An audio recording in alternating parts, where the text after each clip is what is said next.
My face. Man, I got a shiny face. I got shiny apple cheeks. That's I look right. like a cartoon character from the 1930s. You know it. Let's see. Spinooty.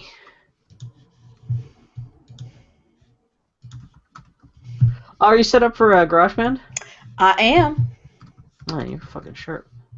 Mm-hmm. You know it.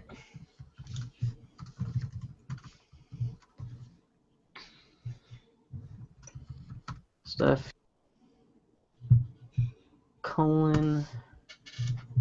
Okay, just tweeted that out. Yeah, whenever you want to do the slappy clappy, whatever the fuck that shit is. Okay.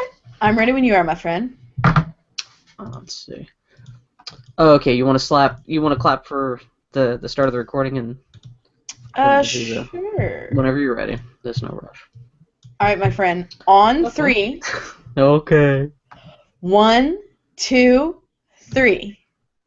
And Okay. now on 3, let's both clap. 1, 2, 3. Woo! Okay. All right.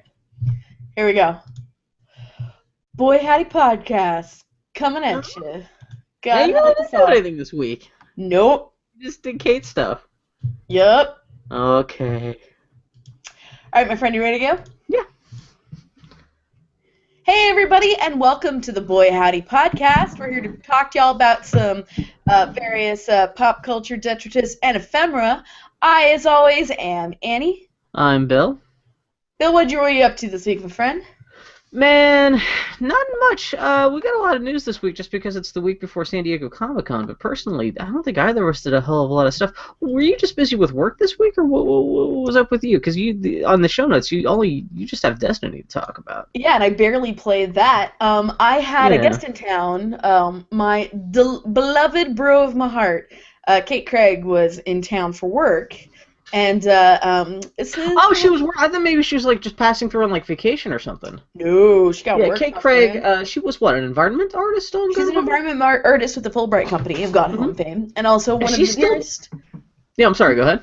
She's also one of the dearest bros of my heart. She was in town. She is still working with Fulbright Company. They're working on the next game, and she was in. I forgot that would be the reason why she's in town. Okay, yeah. It's a job thing, but yeah, no, we were playing host to her and.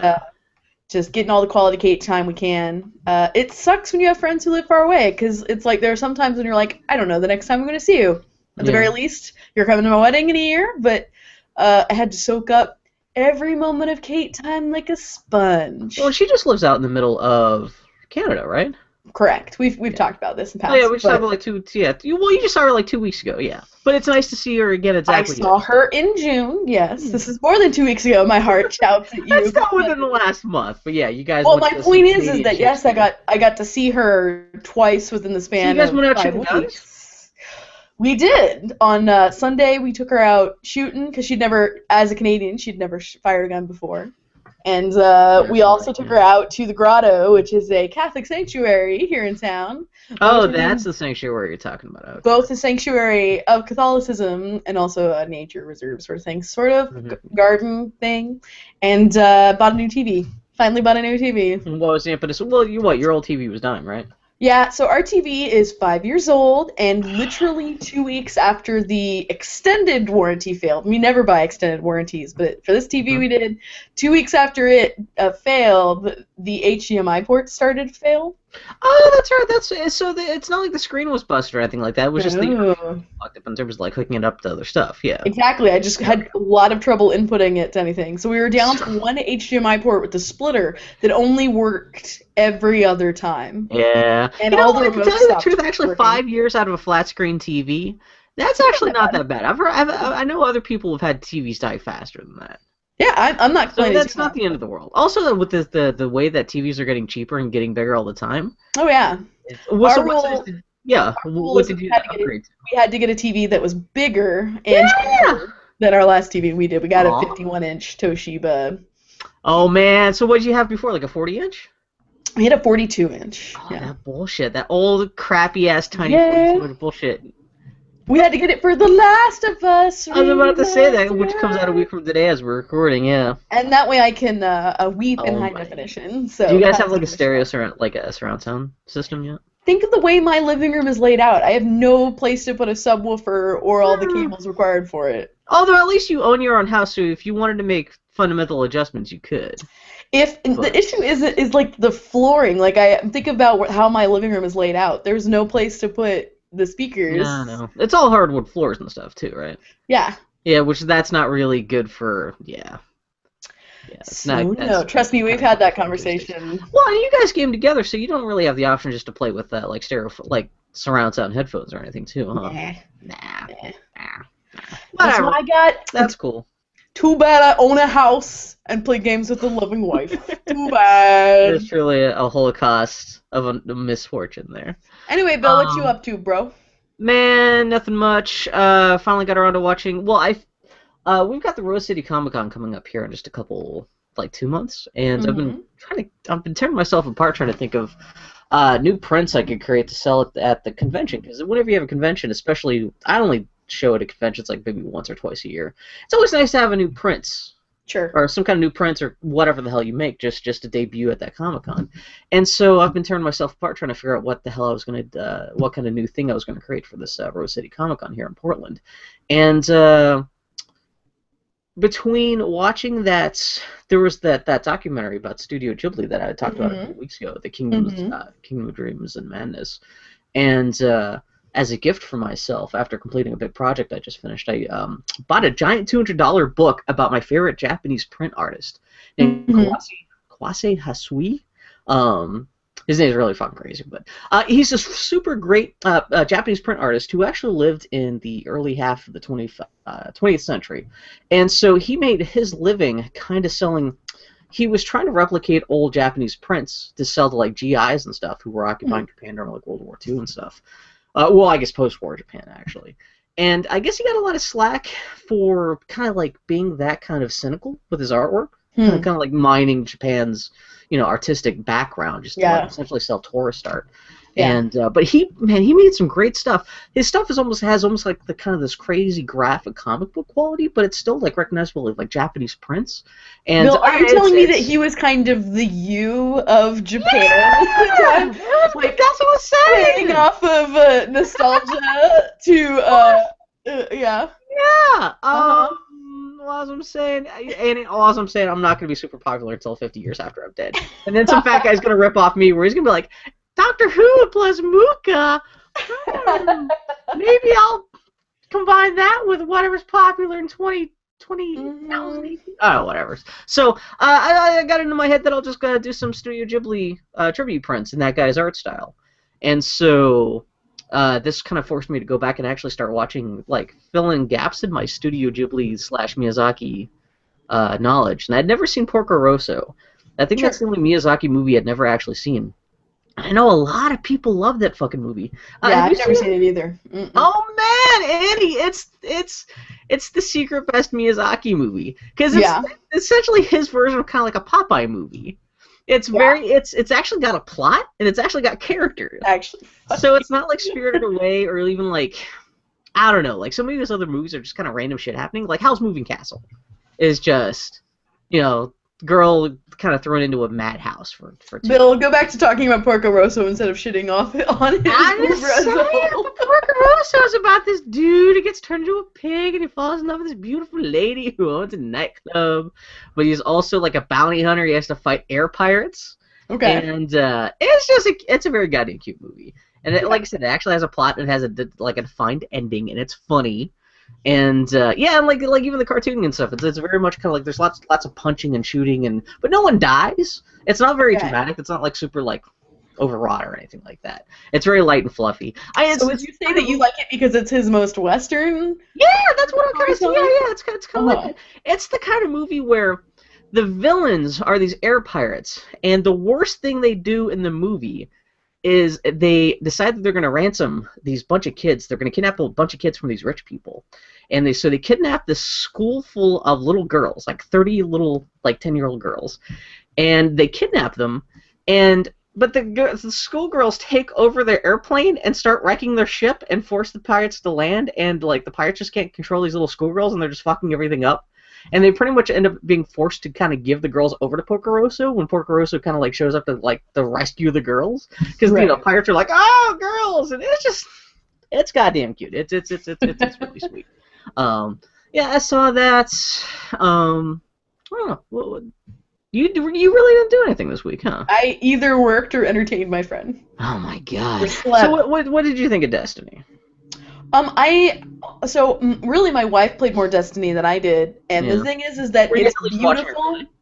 A little bit. I had a freelance project hop up too, so I was either working on freelance or other stuff. But I really actually like the art direction when I'm in it, and I love the score and how roomy the score sounds. But at the end of the day, I keep forgetting it's a fucking shooter, and I don't like shooters fundamentally.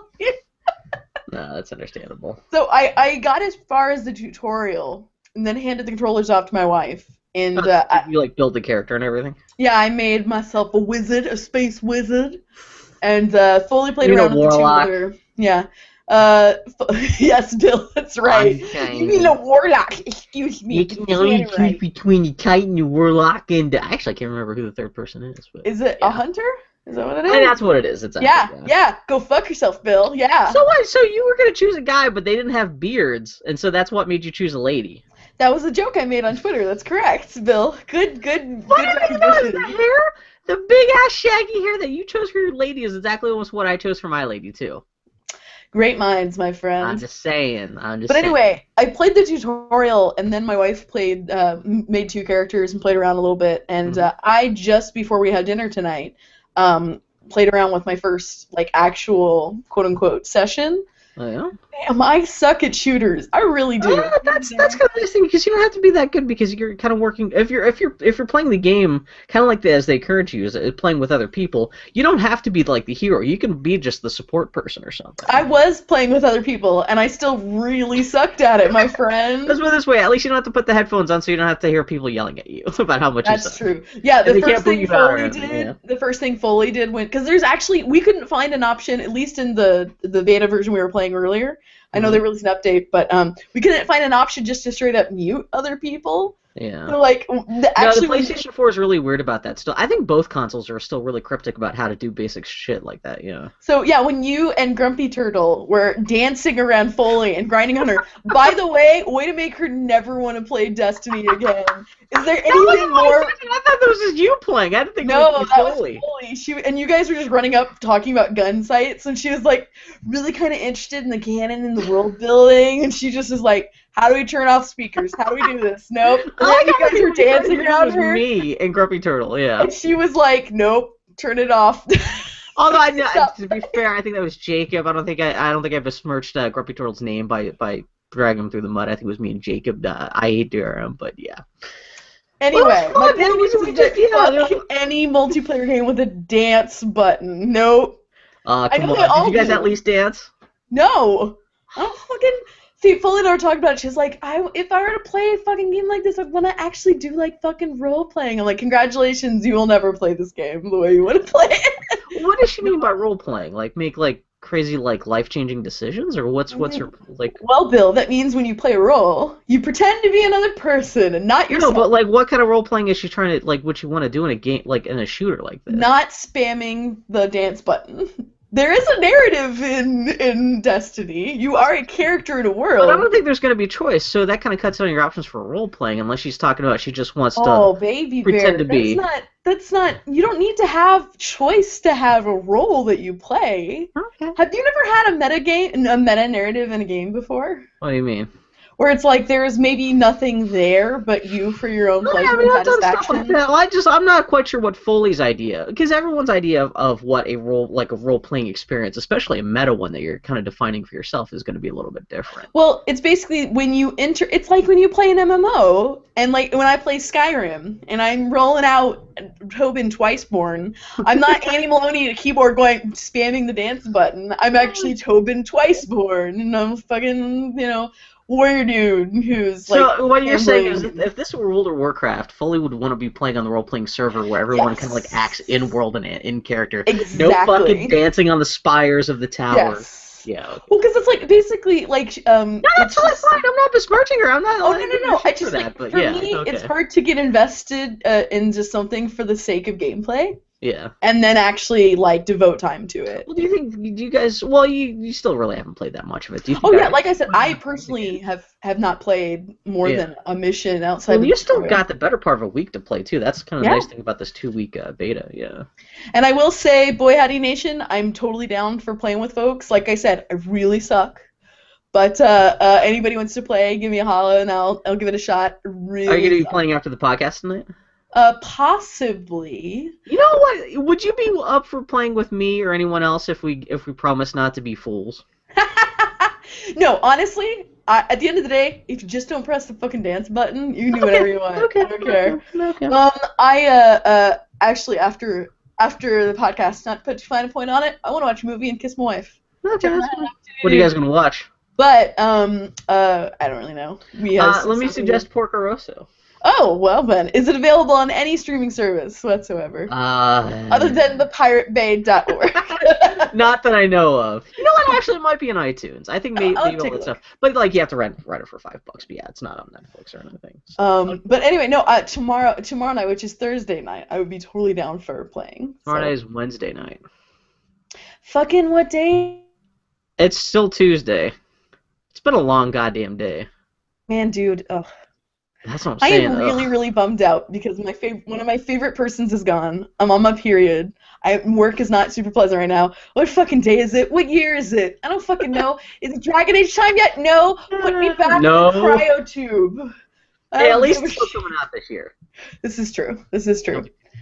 Anyway, I have nothing particularly exciting or interesting to report. Are you one of the people who've always been yelling at me about the Americanization of Emily? Because I know Dylan has. Yes. I have been telling you to watch that movie for years. It only took James Garner finally fucking dying for me to watch that guy. Man, James Garner. Yeah. I made the mistake. I talked about it recently on the podcast, actually, because... Did you just burp? Okay, maybe that's just me. That might have been my chair. I'm sorry. I said shit. Shit. Oh, okay, yeah. Burp. I recently was talking about it because I made the mistake of showing it to people on the 4th of July, which is it is the least party movie. Okay, that's I think so. I knew someone was talking about it recently. I think that was you, maybe even here on the podcast talking. Yeah. Yeah. Where I was talking about how maybe don't show a movie of soliloquies to a group of people. Lengthy soliloquies, kind of like the centerpiece of the movie. Yeah. Yep. About the futility of dying in war. Yep. And lots of them. So, real big party movie. Yeah. I do feel kind of stupid. Do you want to summarize what the movie's about very quickly for people who haven't seen it yet? It's well worth watching, not in a party. It is about James Garner's character. He is a dog body, which means that he basically gets shit for his general that is hard to attain, be it food or drink or not to put too fine a point on it. And he's doing this during World War II, too. Who say, about to get to that. Boom. He is the dog body for a general in the Navy, or excuse me, an admiral in the Navy during World War II in England right on the eve of D-Day. That's right, the balloon is about to go up, and wackiness ensues when his general, who is starting to crack from the strain of the threat of the Navy being dismantled post-World War II, decides the best way to do it is to film a documentary about the engineers who went in to basically prep for the invasion on the coast of Normandy, and that the first man to die on the beach at Normandy would be a Navy man. And yeah, just as PR for the Navy. That's all it is. Yeah. It is a cynical ass movie and a very funny one. What the thing that saves James Garner is that his chauffeur in London just happens to be super hot, Julie Andrews, fresh off of Mary Poppins. And she has a husband, a brother, and a father who have all died in the war. So she's extra cynical about the war too, but she also has a habit of fucking men who are about to die. So she's kind of got issues there. And the big centerpiece in the movie is when Julie Andrews takes James Garner to go see her mom, who is still she's essentially catatonic from all the fact that all these men in their family have died. And James Garner talks to her, and he pretty much comes out and says, "Yeah, war. Wars are worth fighting for, but glamorizing the actual dying in war is stupid because rarely is the act of dying in a war actually heroic. Every death is really essentially mindless and a waste of life." Anyway, it's a good movie and you should watch it. It's good! James Garner is beautiful. Julie Andrews is cute as button. You get to hear Julie Andrews call herself a frig, and I think later a slut. Does she refer to herself as a slut? Yeah, James Carter calls her a bitch too. It's just a good time. Bitch. Real lady strong. Real lady strong. But man, James Coburn is James Garner's best friend. Yeah. Would you get to see like young, like 25-year-old monkey face James Coburn? Yeah. Which that's always good. Which is great because I'm watching the movie and I'm like, oh my god, this is like a prequel to the movie Maverick. Yeah. There you go, Bill. Man, Maverick. I want to watch that shit again. Maverick. I have a surprisingly huge soft spot in my heart for Maverick. So do I. Bill, you do know that Maverick was in fact a TV show, right? Well, that's the point, and that's kind of like the big twist at the end of the movie is you find out that Mel Gibson is actually playing James Garner's son. Yeah, the son of that main character that James Garner played in the original. Did you just randomly spoil the terrible movie Maverick? Hey, spoilers! Everyone's had 25 fucking years to watch Maverick. Oh god. Maverick is actually one of my favorite movies to watch when I'm sick. Yeah, no, it's a cute movie. Oh man, have you ever seen the movie UHF? Man, it's one of those movies where it's like, it's so funny, you gotta watch UHF. And then you have to be 12 years old to watch that for the first time. You either have to be 12-year-old male or a stoned college student. And guess what? I was neither when I watched UHF, so it didn't quite hit me. The only reason I bring it up is yesterday just happened to be the 25th anniversary of it coming out. And I saw it on the day after it came out, because it came out on a Friday. And I only got to see it because I was in high school, so I wound up seeing it on, the Saturday after it came out. So it's weird knowing that exactly 25 years ago today, I knew I was in a theater watching UHF for the first time. It was fucking hilarious. But that has nothing to do with anything I did this week, except just remembering fond remembrances of Weird Al tweeting about, today's the 25th anniversary of UHF, and me going, Bill, tell me about finishing Guacamelee. I finally finished Guacamelee. I talked about that game last week. It's, the big Metroidvania, luchador, Mexican-themed game, and it's very cute. Man, fucking boss battles toward the end of the game get really fucking rough. You can play 2-player couch co-op, which I don't know if they scale up the enemies to make them more difficult, or if it, essentially playing 2 people, I wonder if it actually kind of cuts the game in half and makes it a lot easier, which would be great. I actually think you and Foley would have a good time with this game. I've mentioned that before too. We have tried a little bit of it, and it's just not really. I really like the design of it, but it's just not really our jam. No, it's a little too I genuinely got a little just not terribly far into it, and we genuinely couldn't figure out where to go next. Oh yeah. Okay. So we just kind of stopped playing. Well, that's the thing with those Metroidvania games where you have to kind of like run around and explore a whole time. Yeah. Mm-hmm. Most of the game is actually spent exploring as much as doing it. Sure. What else? Which I don't object. It's only when you hit a few dead ends where you're like, well, I'm gonna explore. Yeah, it's almost like an adventure game that way, except instead of Girl, don't you be talking shit about my shit, boy. I'm just saying. Bill, what did you think of the Destiny beta? It's essentially just like the alpha that just came out a month ago. There's a little bit more to it, but not much. Man, I'm gonna have a good time with that game. I really do like the social aspects. That's why I feel bad. I don't want to crawl up your ass about getting you to play with me, but I'm just very kind of curious to see,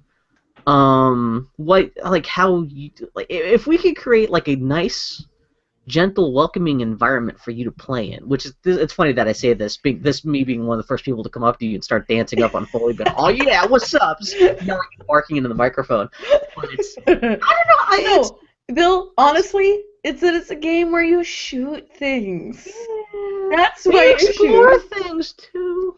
While shooting things. Well, that's kind of why I'm kind of curious because, of course, the beta is like super shooter centric, and I kind of wonder how much story stuff is in the final game. And there's nothing in the beta to really kind of suggest what the balance between action and story stuff is. Yeah. I just struggle these days with games that are just kind of more straight up shooters. They just have I have a lot of trouble having my attention focus on them just because there was a long time, and still to this day to some degree, where I kind of tolerate shooters in order to get at other elements.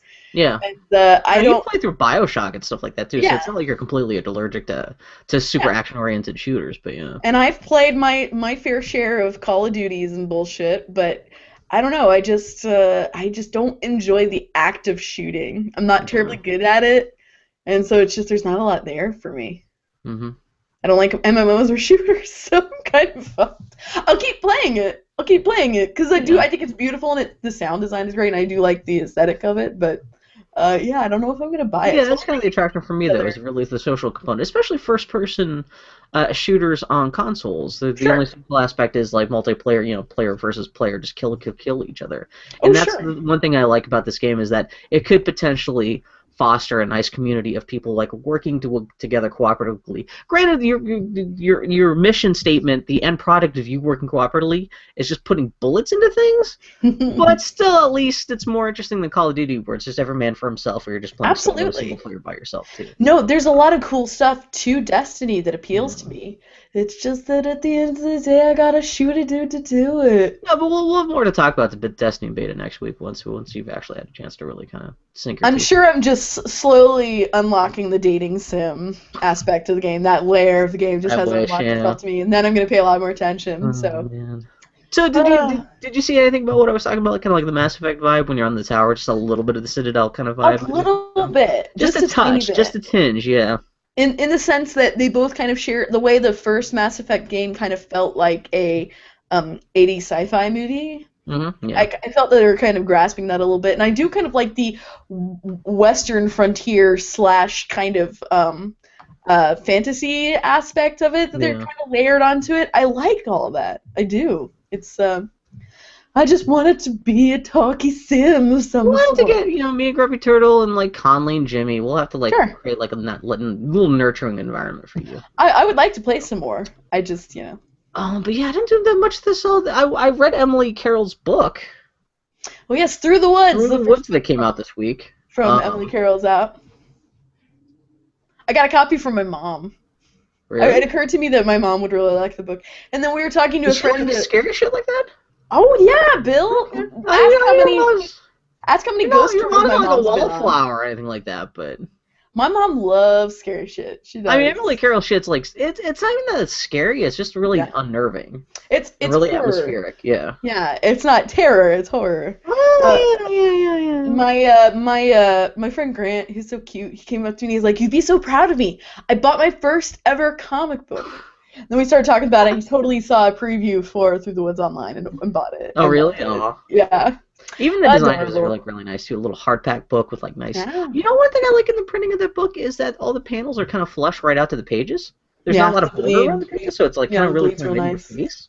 Whoever did the book design on that is really nice too. Mm-hmm. What else? Go buy a copy today.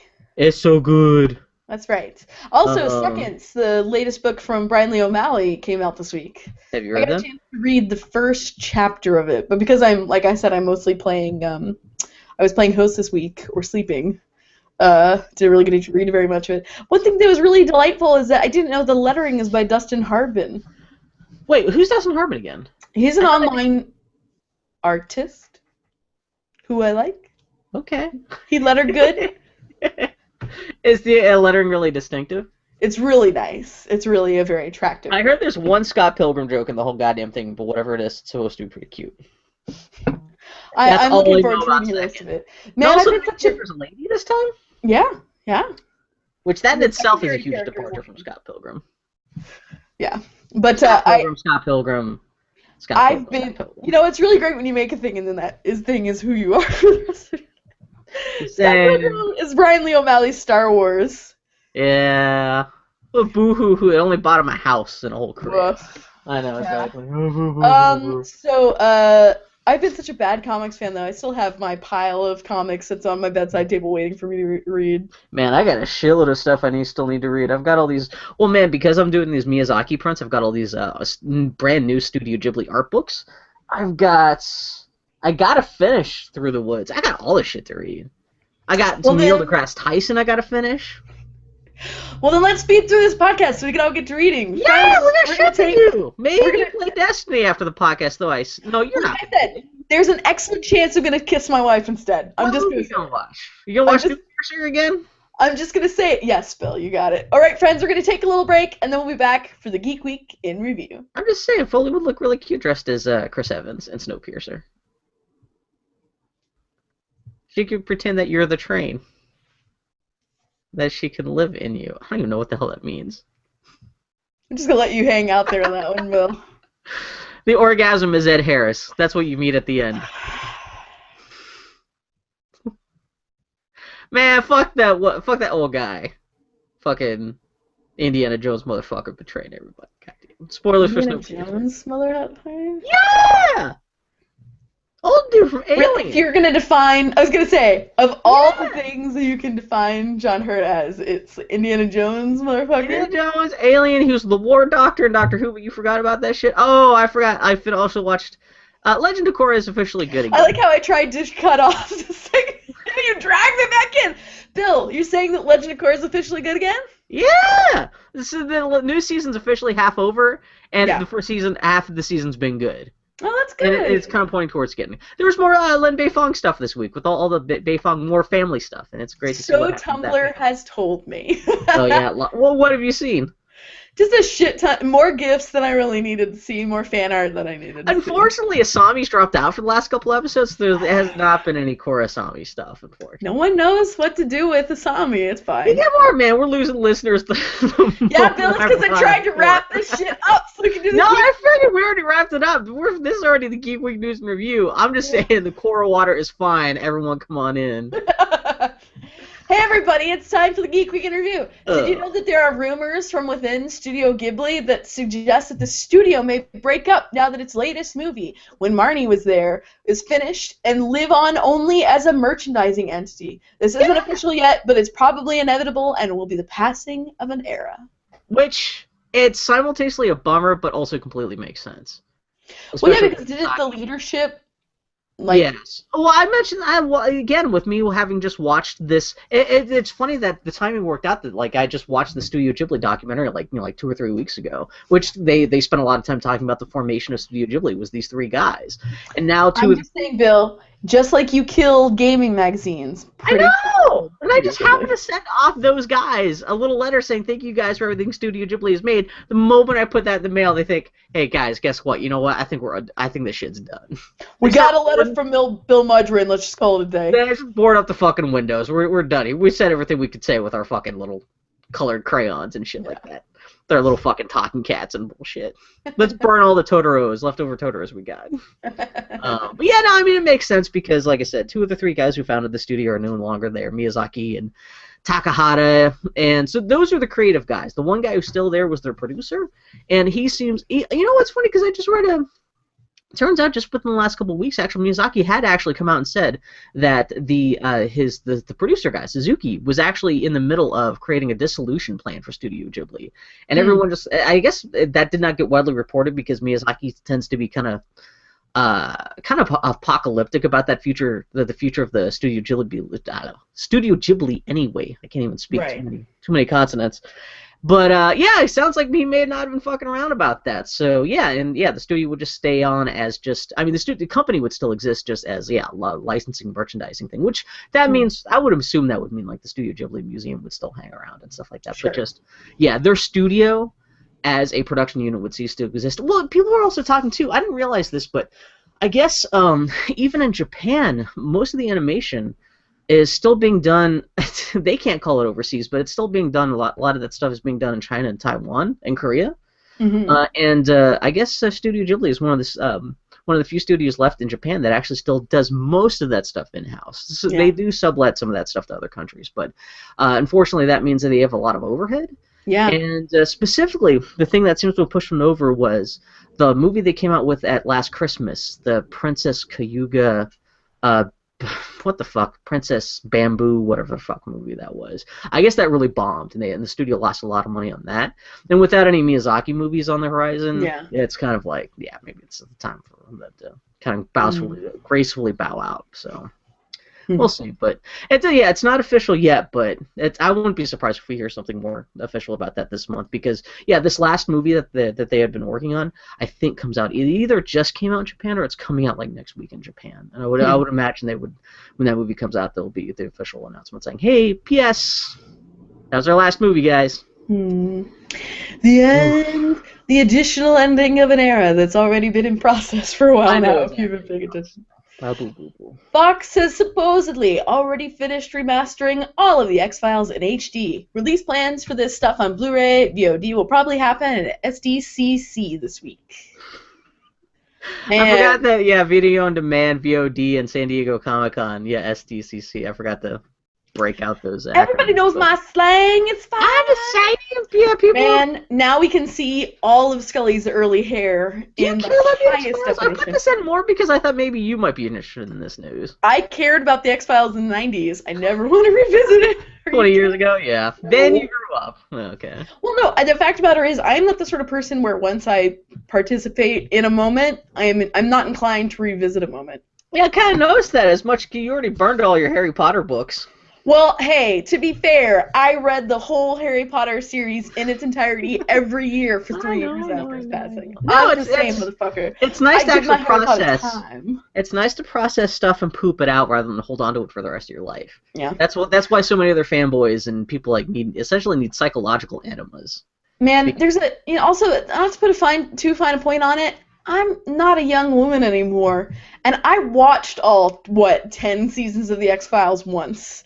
Do I need to watch it again? Every time I'm like, oh, I should rewatch X or Y. I'm always like, motherfucker, you hear that? You hear death? It's not even worth it for Gillian Anderson in HD, young Gillian Anderson in HD. Son, I got YouTube highlights for that if I need it. That's true. It's not like these Gillian Anderson websites, like tribute websites, are already gonna have like screen caps of all that stuff anyway. So yeah. Well, the thing is that every time I buy I'm like, this beloved TV show that I loved once upon a time. I gotta buy this box set, and then it just collects dust on my shelf. I've learned my lesson. Box set? Would you pull the trigger? For what box set? Wishbone. No. Really? No. You have personal history with Wishbone. Exactly. It was not a proud, vibrant history. Did you see that Hercules is coming out on a special edition Blu-ray next week? Aren't you excited? Isn't that not one of your favorite Disney films? Oh, you mean Disney? For a minute there, I'm like, Kevin Sorbo. No. Which one? Oh, that's one of the other things about Dorko Rosso, man. I'm really jumping around topics here. Dorko Rosso, the main hot chick in that movie, is voiced by Meg from Hercules, which is the only thing I remember about that movie because she has a super hot voice. That's real exciting. Throwing that out there. There was also the voice of Lynn, the lady who teaches the main chickie everything, how to do stuff, how to survive in the bathhouse and Spirited Away. She just has a nice voice, is all I'm saying.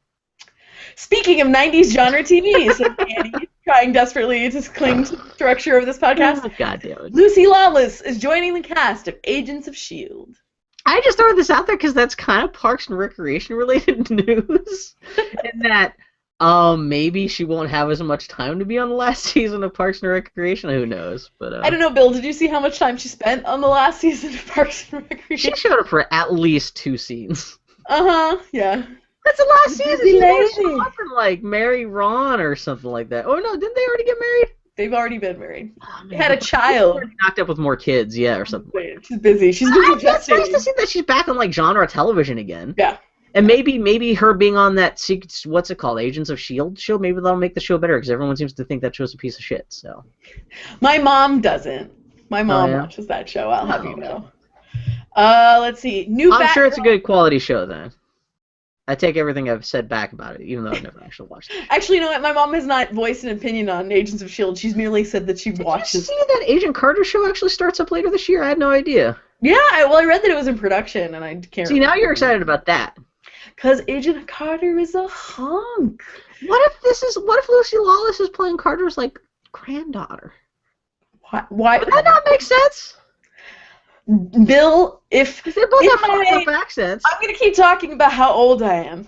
If there's anything I have learned in my old age, it's that the thinnest strains of connective tissue between media is there to trick you and will not actually provide any nutrients. Hey, what are you, like an elderly, like, oh yeah, I guess you are over, I keep on thinking you're like 25. I'm officially 30-something. Yeah, I forgot about that, yeah. No, what happened this week? We have an intern at work who literally is just fresh out of college. Yeah. And we were talking, I was wearing a Harry and the Potter shirt. I have a Harry and the Potter shirt. They are a Harry Potter themed rock band. So much for Annie processing the putting away the toys of her youth. Yeah. You know what? It's a nice green shirt, and It's it a shirt, pops yeah. It's a nicely practical. against my pink shirt. And maybe I haven't done laundry in a month. Maybe all these I'm not facts are surprised. true simultaneously. Anyway, she sees my shirt and she goes, "Is that a Harry and the Potter shirt?" And no one recognizes that shit. And I was like, "Yeah, it is." And she goes, "Wow, that's so cool. I saw them when I was in elementary school." And I was an aged crone. You just turned to dust. It was suddenly the end of Indiana Jones and the Last Crusade. Exactly. So anyway, then you tried to strangle her. In summation, no, I will not watch Agents of S.H.I.E.L.D. Oh, okay. Where were we? New Batgirl outfit, plus a female Thor, plus Black Captain America, plus The Rock is playing Shazam, question mark, Bill says in one. Is that how it's pronounced? I thought it was Shazam. Andy's not playing tonight with those kinds of jokes. Shazam? Can you not see The Rock kind of doing a big hero pose saying, Shazam! I can see him saying, Shazam! Shazam! I hope his version of Shazam is from the Deep South. There we go. So I hope he has literally hayseed in his teeth. Well, mostly I like the idea that isn't the whole premise of Shazam is that Shazam is actually a little boy who has superhero powers? Isn't that the whole thing? I like the idea of a small child becoming The Rock. I hope they find the fattest, most fucked up little kid. This kid, a kid who already doesn't, I don't want a kid who already has self-identity issues. I want a kid who is essentially a little, maybe a little baby Steve Wolfhard. Who breakdances and stuff. You know what I want? You know what I want to blow fanboy America's mind? I want it to be a tiny little girl. A tiny little girl who wants nothing more than to be The Rock. That would be amazing to me. That would be so Does he still use female pronouns? Of course he would. He's a little girl. No, but even better. Not only does he use female pronouns, he only refers to himself in the third person, too, just to be that extra weirdo. I want him to open his mouth and the little girl's voice. That's what I want. This is my. What he's throwing. Well, the funny thing is, I didn't realize Shazam is supposed to be as powerful as Superman. I guess there's this whole big running debate as to who could beat each other up, Shazam or Superman. Because I guess the idea Shazam is supposed to be essentially Superman, but with a sense of humor. And that would be fucking hilarious. That'd be the complete opposite of all this Man of Steel shit. That's what I'm telling you, man. The Shazam movie is actually produced by the Funny or Die people. Somewhere, Calamity John is listening to this podcast and clutching his chest in shame and rigor. Hey, what was the Will Ferrell thing about you drank all the beers? Wasn't that his? The landlord. The landlord. Yeah. Yes, I wanted to be I wanted to be the little girl from Landlord. Lord, at that time, at that age, with that same voice coming out of The Rock's mouth. Oh my God. That's what I want. And I only mentioned the other stuff just because that seemed to be a lot of the pre-Comic-Con stuff that happened this week. Yeah, Batgirl got a new super. Did you see that new design? It's cool. Yeah, that's pretty nice. I guess the first issue with her with that design, the cover art is her taking a selfie, which I thought that was kind of cute. Yeah. What else? Oh yeah, so did you saw the new Captain America movie, right? Yes, I did. The Falcon will now become the Falcon will be Captain America, and I guess Thor got usurped by a lady, and now she is Thor. Well, one thing that's interesting, I read a headline. I'm gonna put it in the show notes. What's interesting is that the way they're saying it at Marvel is that whomever holds, let's see if I can remember this. Mjolnir, the Hammer of Thor, is Thor. So they're kind of claiming that Thor is a title. Yeah, that's the sudden change, though. But yeah, the man who carries Mjolnir no longer can, and this woman must, and then she becomes Thor, which is kind of it. And I'm sorry, the joke is THER question mark her, Thur. But you gotta say it like Jason Bateman, otherwise the joke doesn't work. Bill, that joke is so good. I hope you really put that in the show notes, written, so that everyone could laugh at it when they read it. I just want Egg, whatever phrase from Scott Pilgrim. I want her to play Thor, and she just busts through the wall and just. You know that she was also Katara on Avatar: The Last Airbender, right? Yeah. Mae Whitman is the name you're looking for, motherfucker. Oh my God! And they brought back the lady who played Toph on Avatar: The Last Airbender. She came back for Korra this week to play. Man, Yeah, I wonder what character she could play. That's such a subtle sentence. No, she wasn't playing old Toph though, because the funny No, thing I is, know. older versions of the characters on the show, they actually hire old people. Like, Yeah, that's spoilers, nice. Zuko came back, and they got an old guy to voice him, so it's not like, yeah. Oh, Bill. I'm just saying. Marvel is collecting the first half. Hey, What are you doing? kicking shit. No, my battery charger. Let's see, where was I? Marvel is collecting the first half, aka the first 44 issues, of its old Star Wars comics in an 880-page, $150 omnibus coming out next year. Marvel claims that it cannot release the second half of these comics because, according to its legal department, those comics are, quote, for assholes, unquote. That nothing more needs to be said. Next bit. Okay, fair enough. Fox has created a streaming Simpsons service called Simpsons World, which will essentially be a Simpsonized version of HBO Go. You need a Fox-centric cable package to get access to all that streaming Simpsons. Yeah, but that's kind of cool. They're collecting all the Simpsons stuff under one service that you can subscribe Which is, to. If you want to jump through the hoops. it's hilarious that there's so much Simpsons that there can be a dedicated Simpsons streaming service. Exactly. 25 seasons. Well, there were rumors for a while that they were going to that Fox was going to start its own dedicated cable channel that would be nothing but Simpsons for 24 hours a day. I guess they're launching the service at the end of next month, late August, by having, it was a 12-day marathon. They're going to show every episode of The Simpsons ever in a row, along with the Simpsons movie, and that of itself will take 12 straight 24-hour days. That's a lot. I mean, yeah, that's 25 years of bullshit. That's a lot of... And people only want to stick around for, like, the first 10 hours. That's kind of how many hours of human existence, how many cumulative years of human existence have been dedicated to creating this? I know, exactly. It's got to be, like, thousands of years by now. This has got to be one of the greatest efforts in human history. I know, seriously, as far as just like a creative endeavor, this is the cartoon equivalent of like the pyramids. I was about to make the same thing. This is there are poor animation artists being buried in the mortar of The Simpsons. If only the pyramids had let them have Matt Groening come up and sign each block with his name, even though he had nothing to do with it. Yeah. Bill, did you know that the Universal Monsters are being rebooted by Alex Kurtzman and the dude in charge of the Fast and Furious franchise? Benicio del Toro says he'll drop everything else he's doing for a chance to tackle the Frankenstein movie. Oh man, Michelle Rodriguez is the Bride of Frankenstein? Come on. She's already got the Godzilla eyes. I was about to say, they said you'd have another monster to associate with her beyond Godzilla. Sneer! Like, whereas the original Bride of Frankenstein was only on screen for 10 seconds, just kind of hissed, she could just show him like, bleh, and then just blow herself up. Sneer. Yeah. This is true. This is true. What's the next bit? The most tragic news this week. No! Oh, you didn't read the next part about Benicio del Toro. I literally did, Bill. That was how I... Yes, I did. I read the whole thing. Sorry, I was thinking about you were too busy crafting your joke, like just putting the polishing. You don't realize that. When I have to think about a joke, the rest of my body just powers down like the Iron Giant for good three or 4 minutes. Your eyes kind of rotate. Yeah, just kind of dim. It's just yeah. And suddenly when I think of the joke, everything just powers back on. It's electricity. My hands turn into can openers. Rodriguez eyes. Oh my god, Bill. Bill, what do you have to say about Benicio del Toro being Frankenstein? Oh no, it's just like you don't have any personal attachment to the Universal Monster stuff, do you? Nope. I do. Just I could kvetch about that stuff, but whatever. Who gives a shit? No one wants to hear me kvetch about Universal Monster stuff.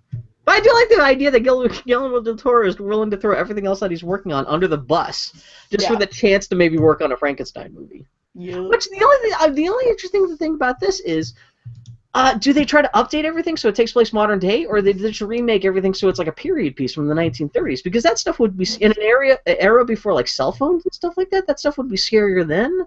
Yeah. Like I don't know, you can't do really like a girl being chased through the forest by Frankenstein would work as well when she could just use a cell phone to call for help. I don't know. Well, I'll just throw it out there that there are 1 or 2 modern horror movies that deal with exactly that concept. Really? Like what? Yeah. Well, I mean, like, it's not like every horror movie that's made is set. Oh, I know. It's not like they're all diffused by modern technology, but, like, those are kind of older monsters which are kind of, like, work better, like, kind of a slow motion, kind of a slower environment. I don't know. Is it that's the challenge, Bill? What I'm saying is... It's a challenge. You could do it. It would just be harder to pull it off modern day. Frankenstein speed walking. Yeah. Yeah. Chris Pratt's gonna play all the monsters. At the same time. Hi, I'm Chris Pratt. Man, when I'm they do the all Avengers monsters. version of all those monsters meeting together, he's just gonna be so fucking tired at the end of that movie. And that's going to be the big tentpole movie that they all come up to. Christ. It's just, Chris Pratt is allmonsters.com. It's me, That's the name everybody. of the movie. It's just allmonsters.com. I'm Chris Pratt. I'm allmonsters.com. I can already see the movie poster like an impact font. Exactly. It is allmonsters.com. Hey, let's add a drop shadow. Perfect. Send it to press. I wish I was dead already. Actually, no. Yeah. If you Anyway. get Rockwell to play like Igor, there we go. Not even joking. The most tragic piece of news this week. Oh, You true. think that it's the potential closure of Studio Ghibli. No. It is, in fact, that they pushed back Dragon Age Inquisition another month. You'll have to wait, what, like 4 weeks to play Dragon Age? Was it? When was that supposed to come out? Like the beginning or the end of October? October 15th, motherfucker. Oh, so it's exactly like a month delay. November 18th. I think that's like the same day Far Cry comes out. That's probably Black Friday. Or whatever is the Tuesday before Black Friday. You know what? I'm fine because this means I have something to live for a little while longer. Well, it sounds like according to a lot of the game journals were kind of expecting this. It sounds like some game journals were actually expecting this to get booted to next year because I guess EA didn't let anyone actually see the game in motion until E3, which everyone agreed was really weird for a game that's coming out, supposed to be coming out in a couple months. Even then, at E3, no one was allowed to actually play hands-on, again, which is weird for a game that's coming out in a couple months. Yeah. So everyone was wondering, like, is this game not shaping up? Like, what's going on? So, Really, I would rather them have the time to make a good game than rush to make. I mean, I don't know what you could faster. do in a month, but I'm sure like a month worth of polish is better than nothing. So, Yeah. But yeah, Bless. But yeah, it still doesn't matter that much because there's still not that much coming out this fall. So, That just gives me more time to figure out and hypothesize how I will woo the Iron Bull. oh yeah. Ways I can woo the Iron Bull. What kind of man Inquisitor will I create to woo Dorian? Who will be my Cerebro? I'm gonna have to think of all these things. I'm really excited. That gives me another month to catch up with all this shit too because I still haven't played the first 2 games. Man, just skip 1, go straight for 2. Accept that the gameplay is what it is. And Yeah. If I skip straight from the first one to the second one, am I missing any vital story stuff? Here's the thing. If you play the first one, you will still be playing it by the time Inquisition Okay, yeah. Whereas Dragon Age 2 is like a brisk 30 hours. Who do you recommend to play as in Dragon Age 2? You should create a fact for the website. Well, in Dragon Age 2, Dragon Age 2. Why, Bill, I recommend you play as Hawk. The only protagonist of Dragon Age 2. Oh, that's right, but Hawk can be male or female. It's not like the first game where you could play as like different races and genders and shit like that. That was one of the things Okay. everyone got harsh on. And they Dragon only Age built 2 like 2 about. rocks in a cave and a half. That's why everyone was mad. It's almost like I don't give a shit about rocks and caves, and I only care about your bros, and I value the bros in Dragon Age 2. We've had this conversation 8 times. I know, I keep forgetting. I get sleepy. Love Dragon Age. I will give you this advice. If you play Dragon Age 2, the story you can only play as Hawk, male or female, and then you may choose of one of 3 classes: warrior, rogue, or mage. Yes. I personally recommend not playing as a mage because I find that the narrative is a little more emotionally impactful when the magic related issues that you explore, you are defending for you're kind of fighting for the behalf of your sister and people like her rather than fighting for your own behalf. I personally find the narrative a little richer. Wait, which class is its own sister? Either the warrior or the rogue. That's weird. Unless the story would change, like the circumstances of what your character is would change based on its just player class. Well, it's just the nature of the narrative changes. It's a very subtle change, but it's basically, I don't know, Bill. You may not put as much stock in this sort of thing as I do, but your personal stakes are much different when you're fighting for someone that you love as opposed to fighting for yourself. Well, you're on Bungie. If you play the Warlock just wants to fuck Peter Dinklage's little robot ghost, right? Oh man, Peter Dinklage. I like Peter Dinklage a lot. He is not the best line reader necessarily. If you think that's bad, yeah, you really should have seen the alpha because that was even worse. I'm just, it's just like, you know what? It's just like fucking Dishonored all over again, where they got all Yeah. these like upper tier actors or at least mid tier actors to do all this voice work. I'm like, you know what? You hire voiceover actors for a reason. Hmm. It's As a. the Warlock, are you reporting to what's her face from Firefly? From Hannibal? I have no idea who you're talking about. What's her Oh, butt maybe from you didn't even get Firefly? that far into the game. Yeah, when you go to the tower, there's three people who are in charge of the different classes. I did go talk to her. I do Okay. not know who she was voiced by. Is it Oh, Gina the, Torres? the the three people. It's what's his face from The Wire slash Fringe. The black guy with the yellow The Wire. eyeballs. It's Nathan Fillion and Zoe from Firefly.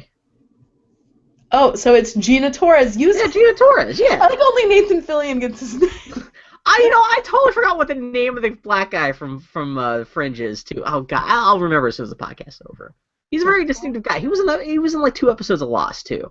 Oh, yeah, where he was the commander in The Wire. Yeah, Yeah. exactly. Yeah, that's what I'm saying. Yeah, exactly. Yeah. Yeah, I mean, stunt casting, I'm over it. Get a good voiceover actor. Yeah, those guys are good though. Oh, no, I did not recognize them, so that's something. All I'm saying is, who was the girl in Mass Effect 3? Like Tony Yo-Yo? What the fuck was her name? Jessica Chobot? That was good. I'm so glad they did that. That was, man. I'm just saying, she was pretty much Peter Dinklage caliber, and she was optional DLC.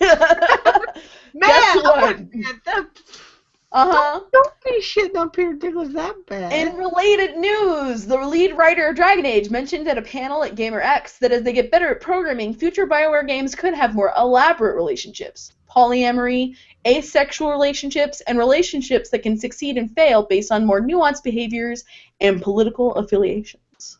Well, yeah, so I thought that was kind of cool. I mean, granted, that's what you would expect if they keep on making more games with relationships stuff, but it's kind of cool for them to actually come out and say, hey, this Yeah. is what we're kind of... Well, especially, like, I figured going forward what they might do with the Dragon Age games is kind of keep those as the kind of relationship-centric games, and maybe with the... for some reason, I got it in my head that Mass Effect 4 is going to be a lot less about the relationships and be more about the shooting. I mean, we'll see. No one knows what that game is going to be like, but for some reason, I'm just kind of fearful they're going to try to turn that into their kind of Call of Duty clone Hmm. and kind of jettison maybe not all the role playing stuff, but like I don't know. It's I EA, would so who think the that fuck knows if I who would the think that fuck is if calling the shots there? I don't know. I would imagine that if EA were to take that route, they wouldn't have a BioWare studio do it, or they would like name some shooter studio BioWare, I mean, that Cleveland. would make sense to have like a Mass Effect spin-off done, but yeah, by a real shooter studio. But I Yeah. don't know. Not to say that I didn't enjoy Yeah, shooting in Mass Effect. I'm a shitty shooter gamer, so I loved that shit. yeah. Yogcast Adventures, $150,000 of Kickstarter money is now unaccounted for by the Yogcast podcasting crew. Yeah, were you keeping track? Did you hear much about this? I heard about the fallout. So what happened was this studio was like, we're gonna make this old school adventure game.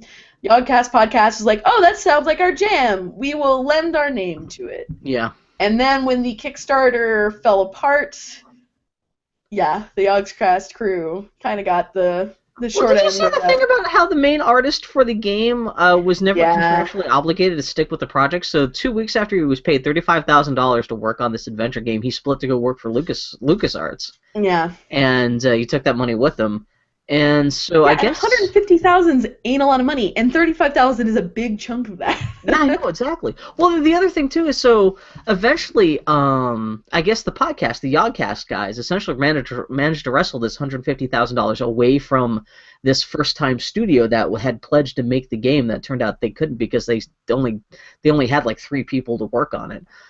They managed to wrestle $150,000 away from these guys, and they are not telling anyone what they did with that $150,000. It seems to be missing right now. They keep on claiming that they're going to use that money to fulfill as many of the Kickstarter rewards as possible as they can without actually having a game, which that doesn't mean a whole lot because most people had just the reward was going to be the game. So I don't know what other rewards they could kind of create and ship with that stuff, but yeah, no, it's kind of $150,000 that as of right now, I mean, it could change tomorrow, but like as of right now, that money is unaccounted for, and so yeah, that's kind of fucked up. Caveat the fuck out of your emptors, motherfucker. Annie, do you Kickstarter. want to make a adventure game? Man, Kickstarter scares the shit out of me. Just the obligation of Kickstarter for an unrealized product. I've been involved in enough product development to know that fuck that What if we just noise. did like it'd be like the potato salad of podcast-related adventure games, where it's just like Bill press. wants to make Hamburger Helper. Very cool. You know what? $25. It'll just be like the Broken Age, except I'll be in a basement trying to make Hamburger Helper. You're in your own house, just trying to kiss your wife. And each thing only requires like one button press, just over and over again, until somehow like our tails meet at the end. And it turns out I'm trying to like make Hamburger Helper for Foley, and then suddenly you're by yourself kissing the empty box of Hamburger Helper. So like we're switched at the end. You know, Bill, that was really a lot less obscene than I thought it was going to be. What do you think I was gonna do? Oh, speaking of, I was telling Bill in the email before this podcast. Bill was in my dreams last night. Bill, I think this may be Yeah, the what the first hell happened? time. Yeah. This may be the first time you've ever actually appeared in my dreams that I can think of. Oh really? And Well, how about your nightmares? in the, well, my My nightmares, you're just pressing the dance button up on me over and over again. I can't escape. No, in my dream, you were living in the third house of this mansion that was really, really nice, but kind of fallen apart. And meanwhile, the second floor was occupied by this dwarf who was an architect and was getting ready to move out, but was slowly destroying the place on his way out. And I criticized you a little bit because I was like, Bill, I'm sorry, but your place is filthy. There was a human turd on the bathroom floor. And you got really upset. Like, you wouldn't explain why. But you were like, I can't control that. And then the rest of my dream was going, you know what, Bill, I'm so sorry. Was it like a clean little perfect human turd? No, it was a nasty. Oh no! See, I was sure you were hoping you'd give me the benefit of the doubt. Well, it wasn't even in my dream. I remember thinking, something tells me that that's not Bill's turd. That's probably somehow related to his terrible roommate downstairs. How often does Foley show up in your dreams? Pretty often? I don't remember my dreams terribly often, but people I was kind of surprised at how often or not often some people show up in other people's dreams, yeah. My dreams very rarely involve me or things that are related. Do you have a lot of bad dreams? I don't remember many of my dreams. I know a lot of people have like a weird amount of bad dreams. Even if they don't remember what they were, like the physiological impact of having such a terrible dream like is still impacting them, so they know something fucked up was happening even if they don't remember. And I'm just like, man, like yeah, I just don't have that kind of situation. Man, after I had my concussion, I had a ton of nightmares, and they were all about not being able to communicate. All of them. Woof. Anyway, welcome to the Boy Had a Dreamcast. Would you like to play a Shenmue? That's my bad Dreamcast joke. Hey, pals, did you know that the Last of Us cast will star in a live performance of the game's play or script in Santa Monica on July 28th? And portions of which will be live streamed online. Yeah, this is the night before the PlayStation 4 remake comes out too. I read that. No, that's this Monday because the PlayStation 4 remake comes out a week from today. We're recording on Tuesday. I saw this headline and burst into tears, and then I watched the clip, and they had the clip bit where Tess says, "There's enough here. You got to do this for me." And I just started. I was at work, just started crying. Yep. Were they dressed up like in character or what? Well, it was all in-game clips. Oh, so you didn't even see, like, it wasn't like rehearsal footage of the live actors. Bill, it's almost like I have a strong emotional connection to The Last of Us, motherfucker. This is not me slamming you. I just thought it was actually like you were seeing some kind of preview clip of the performance, yeah. It was called the video game The Last. Did you see Ashley Johnson giving the Assassin's Creed people lip for not having the female characters? Yeah. In a new Assassin's Creed. I like that lady. She's good. She's a good egg. She should be in goddamn Legend of Korra. What the fuck? Ron Gilbert uploaded the original 1986 design document for Maniac Mansion to his blog on Monday. Aside from changes to the playable characters, the gist of the whole game is well represented in that 6-page document. Did you see that? Nope. It was very cool, yeah. Just like 6 pages, like it's like 4 pages of text and like 2 pages of just sketches of what the game would look like. Which actually, it's pretty much almost exactly what the game. Like there's an illustration of the mansion and the moonlight and everything that looks just like the game. Weird Ed and the rest of the family, that's pretty much look exactly like they do in the game and stuff. And even most of the puzzles, he kind of sketches out in the design document. Just like, oh, maybe we could do this and do that. It's all stuff. It's interesting to see how well formed that game was right off the top of his head. Yeah. in this game design document that he essentially just kind of threw it together on a whim. Yeah. I think it's dated like February 9th, 1986. There's just a cool little slice of, gaming history. And the funny thing is, I only know that game, not even because it was a I only know it because there was a Nintendo port of it. So it's not like I ever got to experience the actual PC version of that. But, I've never played Maniac Mansion. I played Day of the Tentacle, but I've never played Maniac Mansion. Oh, see, that's half the reason why I put that in here, because I thought you would find that really interesting. Nope. Okay. Well then. Well, what I do find interesting is that Mondo's first toy is going to be a mass-produced, light-up, and articulated Iron Giant figure. Yeah, Mondo, the poster company. Now they're getting into toys. The end. No, okay. I should have known that Andy wouldn't have anything to say about this. Yeah, Mondo, the poster company. Yes, I think it's going to be 16-inch light-up Iron Giant figure. Wow. They're going to show it off for the first time in San Diego this week. This is why we have so much geek news this week, is because San Diego is coming up, so there's a lot of stuff leaking out before that. Yeah. And along with that Iron Giant toy, there's also going to be some kind of a Ninja Turtles toy they have too, based off some kind of like indie cartoonist reimagining of like Michelangelo or something. But yeah, I don't know if they'll announce price or anything like that at Comic-Con, but it's just pretty cool. I'd be down with buying a giant 16-inch light-up Iron Giant. Yeah, again, with the perpetual adolescence, of course I would want to buy a goddamn toy like that. Good job, Billy. Oh, the other thing is too, they came out and said officially that the big thing that frustrates everyone with Mondo posters is that the posters are always like a really small limited run that sell out literally in like less than like fucking like 20 seconds on the website. They said they're going to mass produce this stuff, so if you want one of these things, you'll be able to get one. So you're not going to like be like sitting on Twitter waiting for the announcement to go live before they all sell out or anything. So. That's interesting. Let's see. The entirety of The Amazing Spider-Man 2 was uploaded to YouTube on Saturday night. Thanks to Sony Korea. Bill notes, it stinks. Man, so did you see this movie? No. Oh, the first one stunk. Why would the second one be terrible? Oh my gosh. Did you ever see the first one? Jamie Kennedy turns into electricity. Did you ever see the first one? No. The first one was terrible. Had you seen the first one, maybe that would have I didn't feel obligated. It was free on YouTube, so I didn't feel obligated to go back and double back on the first one before catching up Phil, on how the second. can you possibly understand the story of Spider-Man? You've only had one chance to learn. Why did they cast Emma Stone as the blonde girl? Are they nuts? You know that she's a natural blonde, right? Yeah, but who gives a shit? She's hot as a redhead. Come on, that's a trademark. That's like saying, Christina Hendricks used to be a baby with no tits, Like, You're that's right, the Bill. fact that she's like 35 years old now and she got mammaries. She's way better once John Hamm stapled some water balloons to her forehead. I forgot John Hamm did costuming and plastic surgery on everyone right before they started filming the first episode of Mad Men. The only part of those movies that were the first movie that was any good was the chemistry between Emma Stone and Andrew Garfield, even though the script was terrible and the actual relationship they gave them was terrible. I can't imagine it got any better. I mean, I actually like those actors in the second one, too. Yeah, I can see why you would say that, yeah.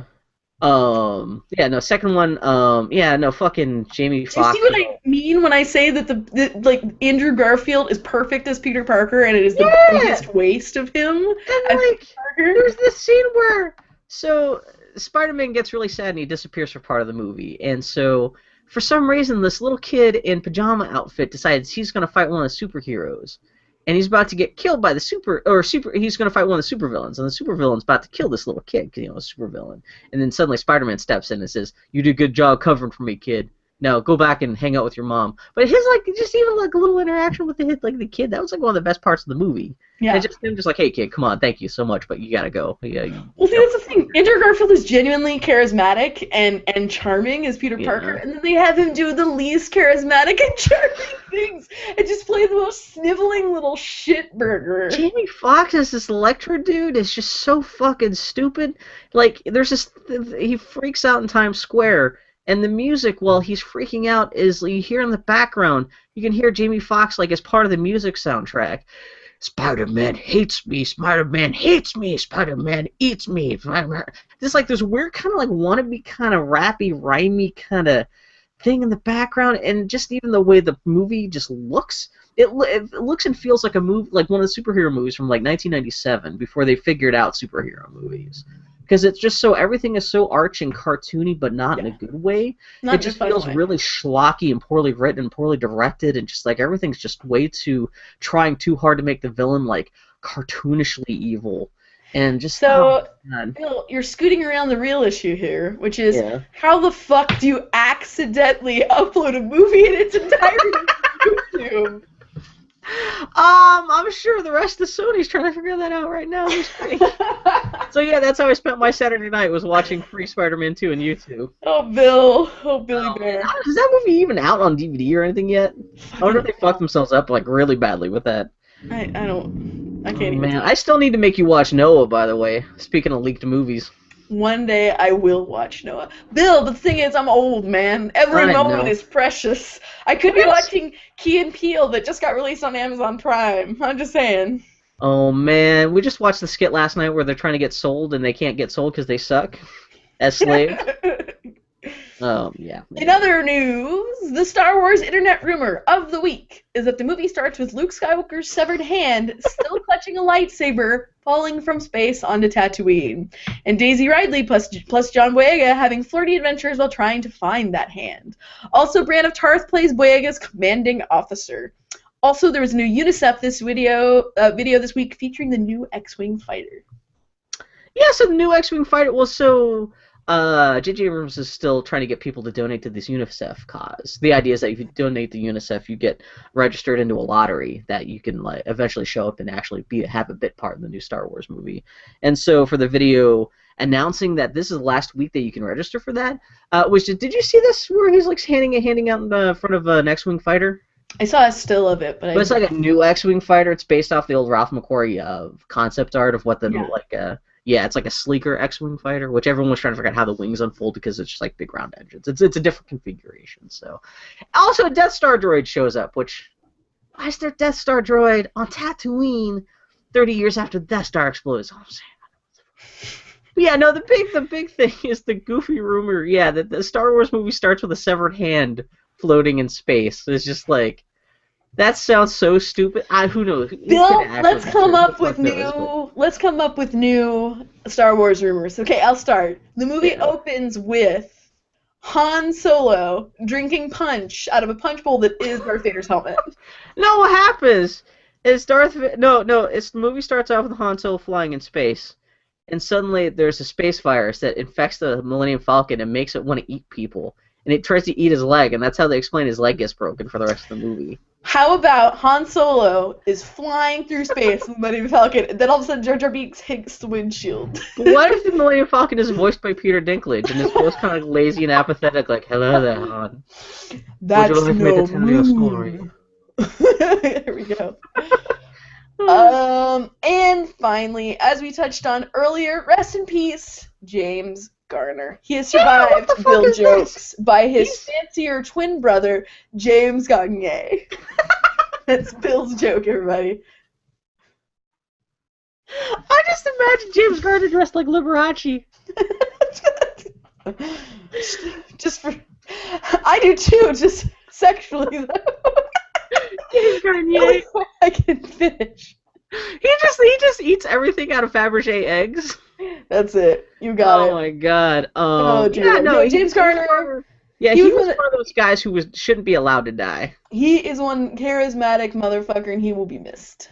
You know what kind of bums me out? I guess he had a couple strokes, and for a while there, I guess he was kind of suicidal towards the end because he was too fucked up to really go out in public and get any actual work. I guess somebody is remaking something that he had worked on back in the past. I forget what it was, and he was asked to be a part of it. What else was he in that wasn't just Maverick? He was in the Rockford Files. Oh yeah, somebody's trying to remake the Rockford Files, and he was.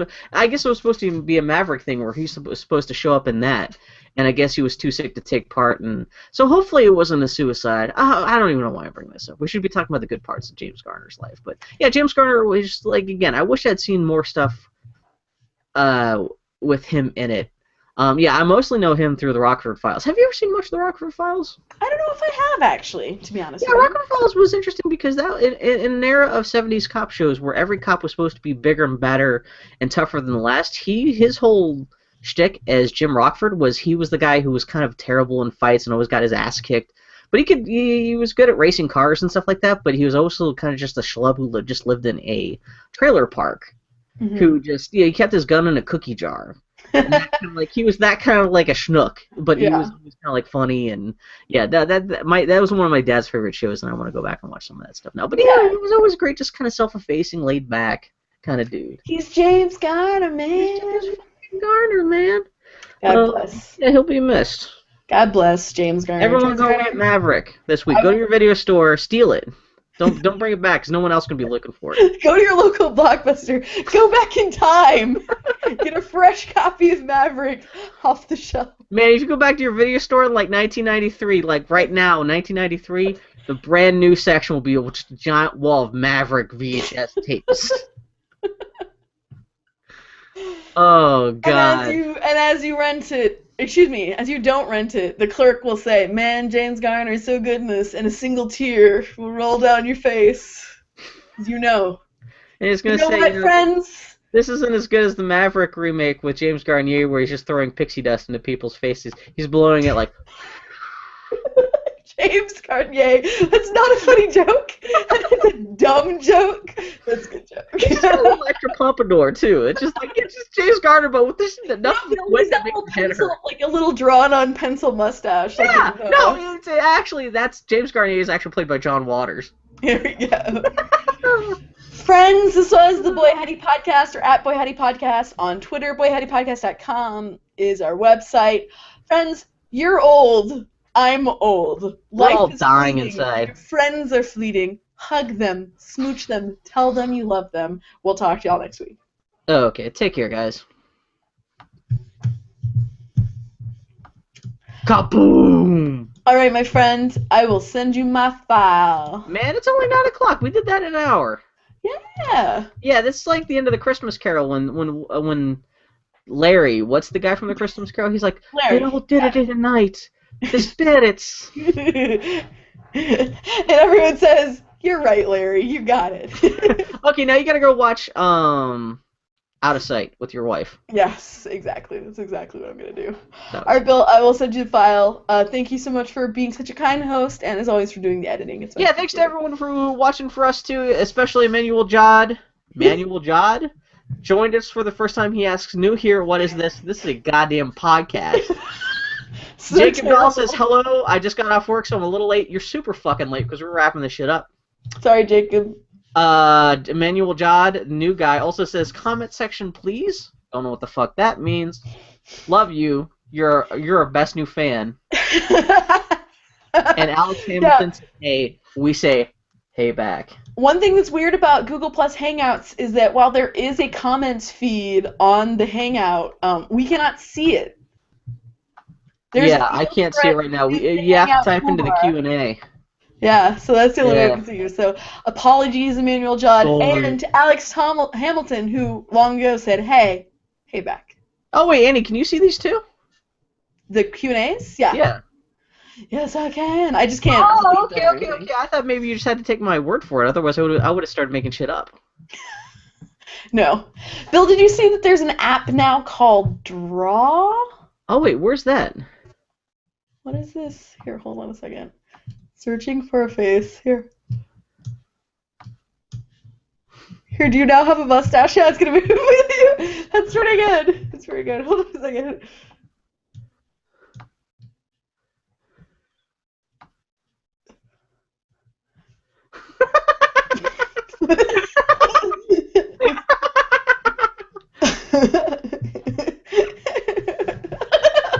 This is an excellent use of technology.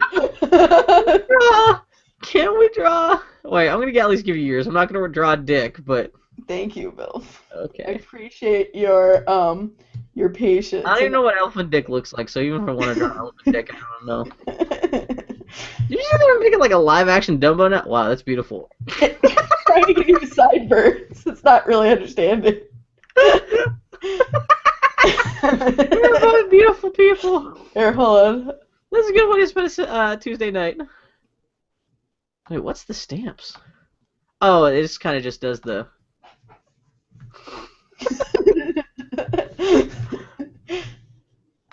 This is excellent use of our time and energy. And I give you eyebrows.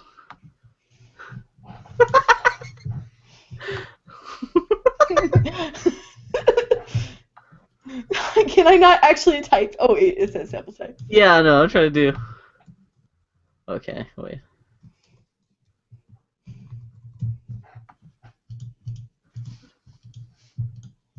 Oh, great. There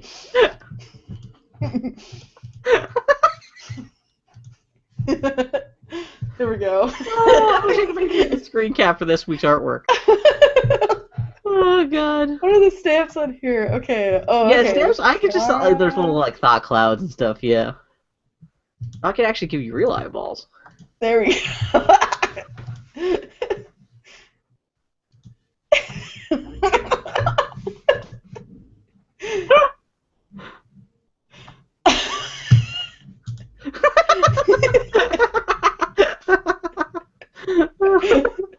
Oh, man. Your face keeps on going out of... Oh, wait, hold on. Searching for a face, searching for a face. Bah! I think you broke it. Oh no, my Muppet mouth killed everything. Sorry. Oh, that's fucking hilarious. Oh well. Man, that was a fun time. Oh my god. Good times. Oh, Okay, man, we should take advantage of the fact that we recorded that in just barely an hour and let you go. All right, my friend. I will talk to you soon. Yeah, you have a good night. Do you have anything crazy going on next week? You'll probably just record next Sunday again. Yes, we can tentatively plan on Sunday. I don't think that will not. Okay, work. no commitments. I just want to make sure there was nothing like yeah, no crazy shit like we're gonna have to record like next Tuesday. We'll see if I forget that another I know, that's another person deeply important to me is staying in my home. We'll see. Turns out you and Foley are going out to buy a puppy. I forgot. Actually, Foley is driving Carla up to Seattle on Friday to get a cat. So Wait, Carla who? Carla Zesty, Oh, Carla. Oh, okay. Wait, what's the tattoo gonna be? a kitten. Oh, really? Aw. A kitten, not a tattoo. All right, my friend. I will see you Oh, later. to get a kitten. Not. Oh, I thought you meant like a tattoo of a kitten. No, why would I say she's driving up to Seattle to get a tattoo of a kitten? I'm gonna say maybe that's just really the world's premier kitten tattoo artist lives up there. Which, Seattle, I wouldn't be surprised. And I do look beautiful. I actually do look cooler than most of the Sunday Funny comic art these days. My favorite is where it says sample text. That's really the best. I can't figure that out. Okay, there we go. Now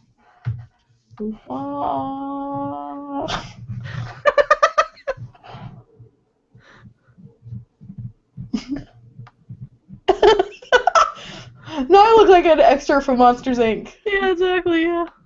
All right, my friends. I'm going to sign off. I will send you the Okay, MP3. I'll talk to you later. Yeah, send me the MP3 whenever you're done. And Jacob, if you're still there, tentatively we're talking about doing Destiny tomorrow night. Okay, yeah. Like maybe like 8 p.m. or something tomorrow night. What time do you get off work? Well, tomorrow night I have a fun date with my mom. They'll probably be finish up around 8:30. So let's say 8:30. 8:39 p.m. Okay, so about 24 hours from now. So, that would be actually pretty awesome. So, okay, I'm gonna edit the podcast. I don't know when I'm gonna be on tonight, Jacob, if at all. But yeah, at push comes to shove, we'll all see each other tomorrow night then. All right. Good night, my friend. Take care, guys. Thanks for watching.